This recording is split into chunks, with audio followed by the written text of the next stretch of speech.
Zendrian, founder of AtoZ Communications, and this is the Brand Stories podcast. This is where we talk about everything related to marketing, branding, and public relations. This week we have Jolissa Gonzalez. She began her role in an administrative capacity and picked up a lot of marketing experience as a result. As she aims to be a financial advisor in the coming years, I'm sure she's going to deploy that very well. Take a listen to all the things she's learned. Jolissa, I'm so excited to have you on the podcast today. Getting to know a little bit about your experience and how you got into the industry is super interesting. So thank you for sharing all of this with us. Thank you for inviting me. I'm super excited to be a part of this podcast and share more about my journey, because I think that a lot of people think that there's one specific way to do things, and I just want to let people know that there's millions. Definitely, yeah. And you're a powerful story that speaks to that. So thank you. So the first question that I ask everybody is, what's their favorite brand and why? Okay, so this is hard for me. But for some reason, McDonald's comes up to me, not because of the food aspect of it. I try to seldomly eat that, but I do crave chicken nuggets from time to time. But just for the operations aspect and, where they came from and where they are now and how they perfected their systems and processes to have similar results throughout their different locations. I'm a big systems and process girl, and I just love companies and businesses that are strong in those areas. Absolutely. It seems like that very much speaks to your experience in your career. So if you don't mind taking us through, how did you get into marketing? I kind of just fell into it. Just a little of a background story. Ever since high school, a career exploration project, I wanted to be a financial advisor. In 2020, I was able to enter the industry in an administrative capacity, but looking to move forward in my career, I started working with an independent financial advisor. He brought me in an administrative aspect as well, but also marketing, because he was looking to get better in that area. So that's how I fell into this space. I kind of was thrown into it like everything in life. And I ended up really falling in love with just the psychological aspect of it, understanding how people think, the backgrounds. And at first, when I had to do that role, I felt that it was sidetracking me from where I wanted to be in becoming a financial advisor. But I've become so appreciative of the time I spent in that role, because I learned so much that I feel that could help me later on in the industry, but also just understanding how people think and that type of thing. Yeah. Well, so you were saying it seems like you're literally the definition of trial by fire, that somebody just says, let's do XYZ thing. And all of a sudden you have to figure it out without having any of the education and input and whatnot to be able to do it. How were you able to navigate those kind of situations where someone just says, go do? I've just been thrown in those situations in every single job that I've ever had. And because of that, I've became very innovative. I've never been someone to have a lot of training or support, so I know to research and do that type of thing. In the marketing role specifically, I attended lots of webinars. I would look at what other advisors in the industry were doing and really just try to learn as much as possible so I could deliver the best results I could. Yeah. How would you advise other people who get put in the same position? Because I'm sure especially smaller firms or solopreneurs, they're sort of looking to anybody and saying, yeah, if you could lend a hand, how would you encourage somebody in that kind of position to embrace it? So I would just say always be open to learning regardless of where you are, because there's always going to be a situation that you're put into, regardless if it's work or in your personal life, where you're going to have to figure things out. So I think the first thing would be to just take that mindset from I can't to I can, and what can I do to figure it out. Once changing that mindset a little, my word of advice is to try to find people who may be in similar situations or in similar roles and reach out to them and see how they're doing things. This is something that I didn't really do in the beginning. I was very much, I gotta figure it out by myself. I can't ask people questions. I'm gonna look stupid. My questions are dumb. So then I spent a lot more time self-educating on things. I figured it out, but it took me a lot longer. Whereas if I would have just asked somebody for help in the first place, I could have made a lot more progress faster. So I would really say change that mindset, look for people who are in similar situations, ask questions, and then if you can't find anybody, because there are some times where there isn't really anybody to ask, then just go and do your research. You know what your learning style is. There's podcasts, there's videos, there's blogs. Know what suits you the best, and then find some places that suit you. Love it. So what are some of the marketing related things that you've taught yourself to do? I've taught myself how to build a website, not with code, through Wix, SEO strategies, social media, content calendars, different business development strategies, how to use different video editing softwares, just a whole bunch of random things that tried to get as much information that I could. But you know what?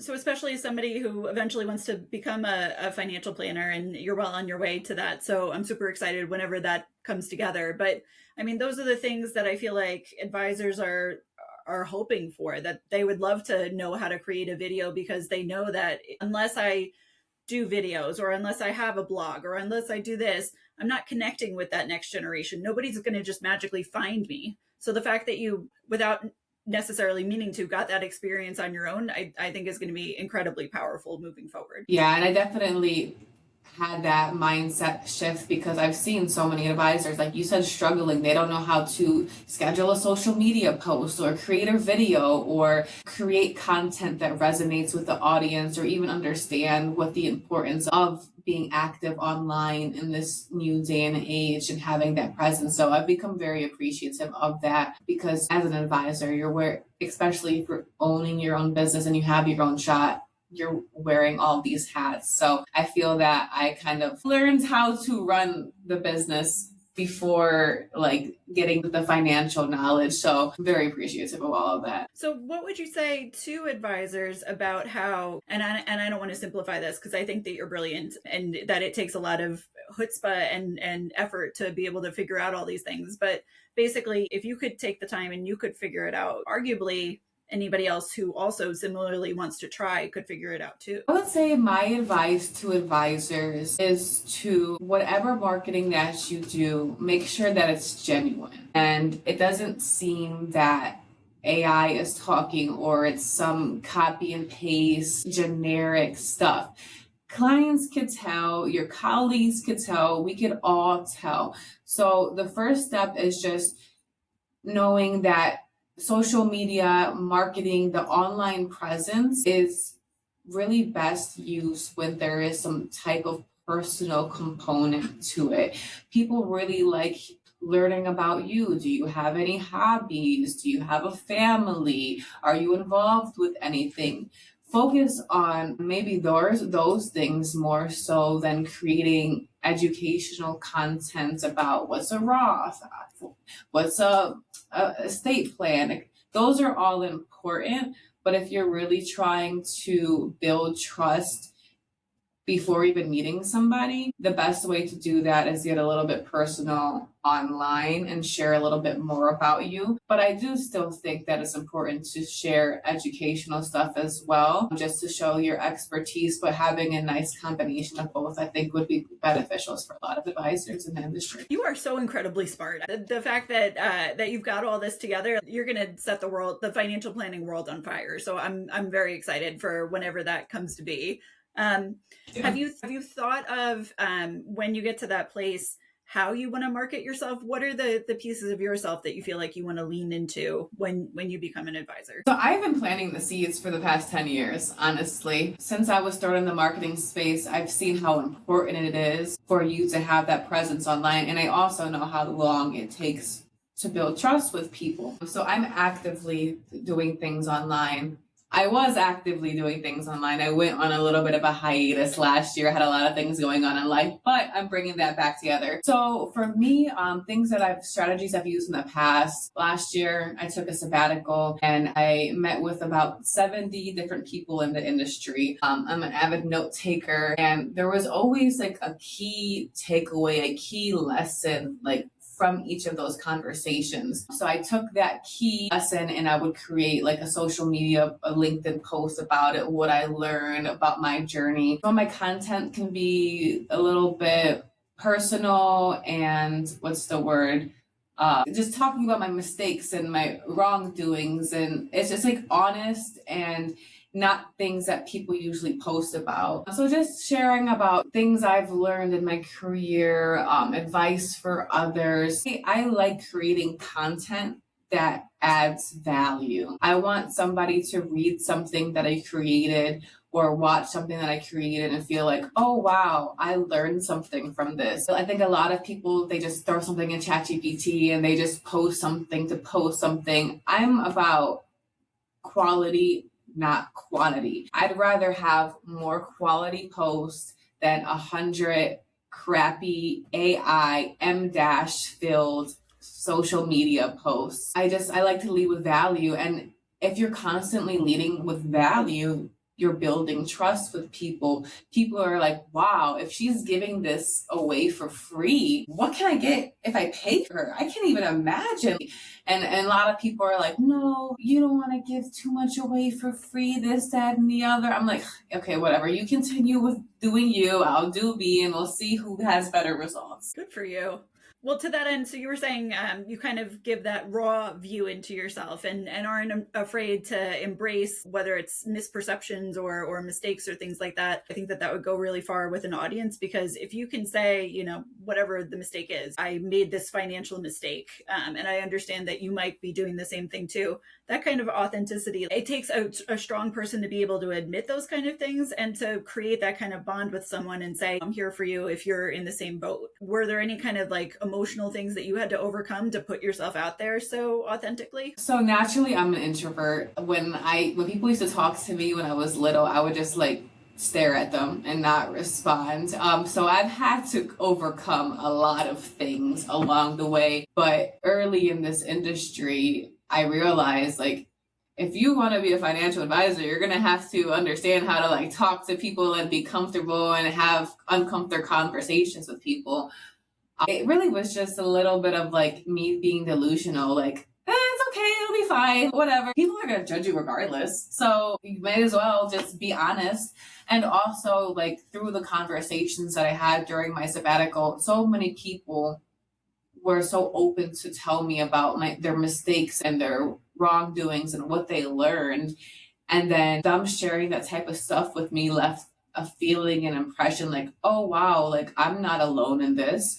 So I want to give that opportunity for other people, because there are so many other people that are like dealing with similar struggles or similar situations, and they feel so alone because no one talks about the struggles. No, because everything is perfect. Social media is a highlight reel. Everything's all glitz and glamorous. I hate social media. I really hate it, but you're kind of forced to use it in this day and age, especially in the professional world. So I just had to lean into it, and I'm not going to be fake. I'm going to be myself. There were so many years of my life where I was so uncomfortable in my own skin. I'm at a point now, it's like, you're going to get what you get. Like, I'm not hurting anybody. Yeah, I may be a little bit more rough around the edges than, your other normal financial person, but I've just gotten so much like great feedback on like the personal stuff that I've shared, and how people are like, oh my God, wow, I felt like this before, but like I never wanted to talk about it. And like seeing you just like encourage me to do this and that and that.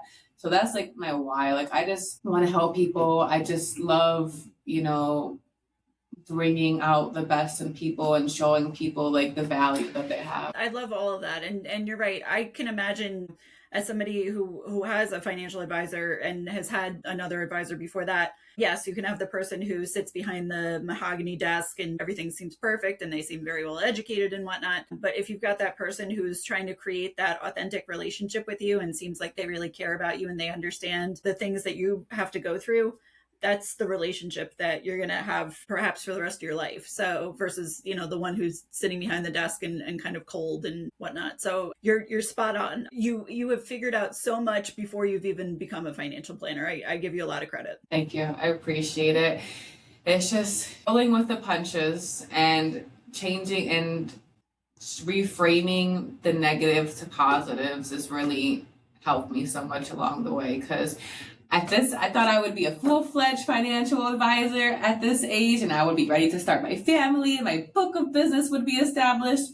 No, that's not what happened, but it's okay. I'm appreciative of like where I am now and the different pivots I've taken along the way, because I wasn't ready.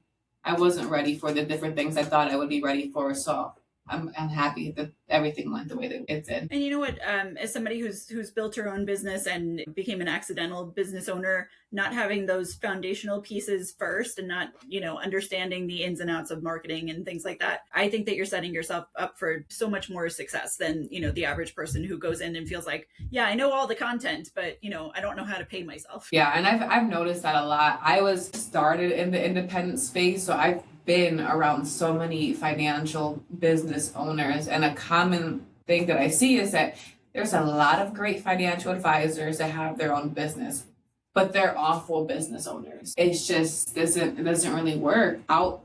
A lot of things are not sustainable. There's a lot of running around in circles, that type of thing. Yeah, it's tricky. So as you're preparing to eventually become a financial planner, do you have any goals in mind for yourself, or is there a certain population or group of people that you want to work with? So long-term goal is to open up my own shop. In terms of types of demographics that I want to work with, I've been leaning towards like real estate investing and working with people who are interested in that space, just based on the different roles I've had and the different people I've come across in my life. I've noticed a lot of trends in that area in terms of like a big group of people that fits that niche market. I also am interested in learning a little bit more about real estate investing for myself personally. I want to take over my grandma's house in Puerto Rico and eventually turn that into Airbnb. So that seems like a big task. So I would like to get some more knowledge around it. Outside of that, I would say my ideal person that I would want to work with is just a good person that had a successful career and they just want to give back. They're genuine, they're simple. Maybe they came from simple beginnings. Maybe they didn't come from money, but they have built something from themselves. I'm very into like health and wellness. So maybe people in that space as well would be people that I would like to work with. But I think that as I start, working with clients and get more exposure, my niche will probably appear.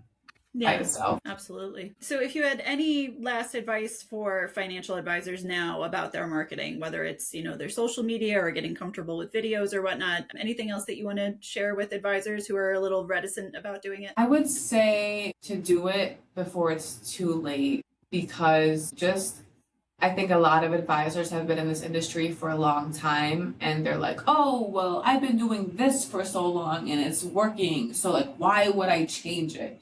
Don't be like Kodak. Make sure to adapt before it's too late. I used to have my little Kodak camera, and now where do you go to buy a Kodak camera? So be open. Don't be afraid to be vulnerable. That's the word I was looking for earlier. Don't be afraid to be vulnerable. And I know that a lot of people could be very uncomfortable in front of a camera or feel robotic. Just pretend like you're talking to a client. Like you don't even have to look at the camera. You could just have someone in another room, start explaining something to them. Don't read off of a script. If you read off, a lot of people, you can read off a script and look good, but there's a lot of times where you read off a script and you can tell and it's very robotic and it comes off like, So just be you. Always be you, show your personality, show why your existing clients like you. And I feel that you'll have a better results with your marketing. This was such a powerful conversation, and I mean, everybody should be taking notes this whole time. So if you're not, listen back and start doing that. But thank you so much, and I'm looking forward to following your career and seeing where you go from here, because it's only up from here. Thank you so much for having me. I really appreciated the conversation. Of course. Thank you.